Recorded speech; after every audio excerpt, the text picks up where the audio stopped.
everyone! Welcome back to our channel, and for today's video, I'm gonna show you lang a quick update tungkol dito sa pinapagawa namin na extension sa aming bahay.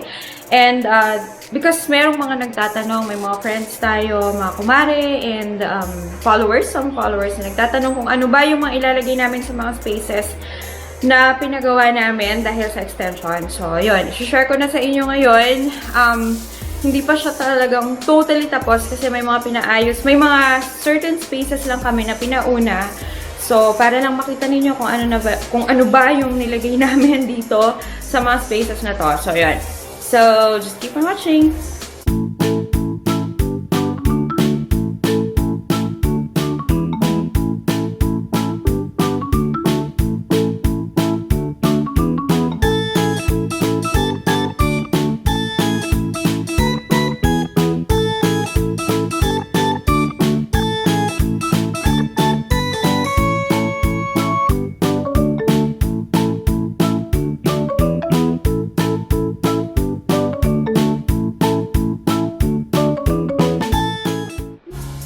So, first, ito yung isang extension natin.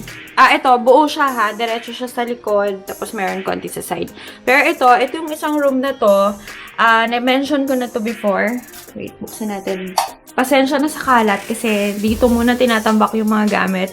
But, I've mentioned before na ito yung gagawin natin na laundry area. Kaya nandyan yung washing machine na puro alikabok na. So, yan. Kasi hindi pa siya nagawa talaga. So, konti pa lang. Nagawa na siya, pero lalagyan pa natin kasi siya ng mga konting mga tiles and kung ano-ano para sa laundry area. So, yun. Para at least dito nakatambak. Dito itatambak yung mga maruming damit. Yan, lalagay sa basket. And then, dito pwedeng maglaba si Papa. Si Papa actually may project nitong laundry area na to. So, yan. Papaayos pa natin yan para ma-paint nila, malagyan ng tiles. So, ito yung isang corner. Maliit lang to. Ayan o. Maliit lang siya talaga. Just for the laundry. Para hindi kalat-kalat yung mga gamit natin sa laundry. Ayan. So, ganyan lang siya. Ayan. Di pa siya masyadong natatapos. So, baka next week or... Kasi pinapauna namin yung sa may garahe dahil sobrang buhangin. So, yan. Ayan muna tayo sa ating laundry area. So, ang next area natin ay, if you have been following my stories, Instagram, and Facebook, na-share ko na to sa inyo. Ito yung pantry area natin. Problema pa ako kung paano ililipat yung ating fridge. Kasi hindi pa ako bumili ng bagong fridge. Kasi ngayon na-realize ko na maluwang naman pala siya basta magkaroon tayo ng kitchen cabinets or ng pantry area. So, lumuwang yung fridge namin. So, hindi na muna ako bibili. Saka na lang. Ayun. At saka napakahirap palang ipasok nito dahil mataba siya. So, tumawag pa ako ng nag-aayos ng ref para tanggalin yung takip. Ayun. So, long story. Andyan na siya. Nailipat na siya ng lugar. So, pwede na kami mag-dining table. Ayun. So, anyway, ito yung ating pantry. Papakita ko to sa inyo sa isa pang video kasi para mabigyan ko kayo ng konting tips kung paano makakatipid sa pantry area. And if you have a small space para sa pantry, pero gusto nyo ng pantry area, so yun. Bigyan ko kayo ng tips kung paano at kung anong ginawa sa kanya. So, ayan. So, ito yung pantry area natin. And ito yung ating fridge. Ayan. So, sabi ko, wag nang maglalagay ng sa taas ng fridge. Naiinis kasi ako kapag may mga pinapatong sila na kung ano-ano sa taas ng ref. Tapos, minsan, umaabante siya dito sa may takip ng ref. Pagbukas mo, mahuhulog. So, yun. So, sabi ko, keep it simple na walang laman sa itaas na ating fridge. So, ito naman yung ating pinagawa na office area.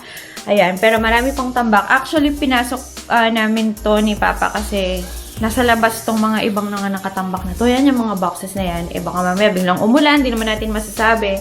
So, yan. Yung aircon namin na dati, na yung ginagamit namin sa isang room, ayan, nilagay namin dyan. Ayan.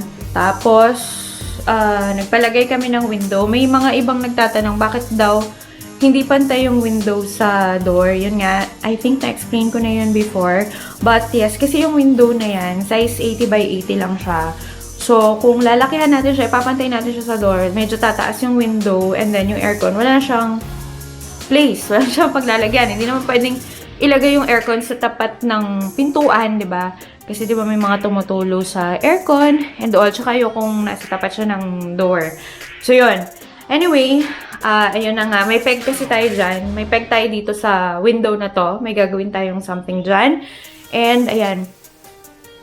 Ayan siya. So, dito, pinwesto na muna namin ni Papa dito yung office table, yung lumang office table. Kay Daddy pa to, yung office table na to. So, ayan. And then, andyan yung ating printer. Kasi mayat-maya, may mga nagpapaprint din. So, kaya kailangan maayos siya dyan. And, aayusin pa naman namin siya. Kasi, itong mga antique na chairs, yan, mga antique. Yan, yung mga antique na yan, lalagay natin yan sa labas, sa may garden area. Hindi ko lang alam kung kasya sila lahat, but yun nga ang plan ko, ilagay sila sa garden area para medyo presko kapag nasa labas ka, pa-coffee-coffee, gano'n. Ayun. So, anyway, ayan. Ito yung ating, yung ano natin ha, sa iba ko to in-order eh. Ayan yung halaman ko, diba? So, ayan, meron naman siyang screen. And kapag inalis natin kasi to, kapag sinara natin to, totally blackout. Magba-blackout itong buong room. So, kapag sinara natin yung yung window, blackout na tong buong room. Kasi nga, yun yung plano namin ni Papa. Ayan. So, makikita ninyo, sobrang liwanag, sobrang maaraw dito sa labas namin. Nag-i-explain ako eh. Wait lang, kayong dalawa. Ayan o, tinan mo, diba? Ang dami pang ano sa amin. Ang dami... Aray! Tumigil kayo, ha? Tumigil kayo. So, ayan yung kuryente. Kuryente yan, kasi sa baba nila dinaan eh. Yan pa, mabato pa, mabuhangin, gaya ng sabi ko. Kaya super hirap, kaya pinapauna na, ano ba? Oh, gusto mo, sige, ikaw dyan. Yan. Ayun. So, ito yung sa labas, no extension namin. Ayan siya. So, ito yung sinasabi ko, yung bintana namin. Kasi nga hindi nga ako talaga sure. Ano bang tawag dito? One way o two way? Gano'n. Pero ayun, ayan, salamin siya sa labas. So, kapag may dudungaw, hindi nila makikita. Ewan ko. Hindi talaga ba? Hindi nila makikita. Hindi talaga. Tinry ko. Tinry ko. So, hindi mo makikita kahit dumungaw ka doon sa... Kahit ilapit mo yung pagmumukha mo, yung dyan sa bintana, hindi mo makikita yung nasa loob. Kaya talagang I'm confused. Ano ba yan? One way or two way? Ayun. So, hindi pa siya na-paint eh. Pero isusunod siya sa paint ng bahay. Yung may green, I think. Ganon. So, ayan. Tignan mo. Oh, diniligan ko to kasi nagpuro alikabok. So, ayan. So, yung sinasabi ko, salamin siya sa labas. So, at least may mirror na sa labas. Sa loob, nakikita natin yung mga nasa labas. Yun. So, ayun na. Kitang-kita siya. So, thank you so much for watching this quick video. And if you haven't subscribed on our channel yet, please consider subscribing, like this video, comment if you have any questions or suggestions. And see you on our next video. Kasi yung next video natin ay ang ating pantry project. So, yun. See you! Bye!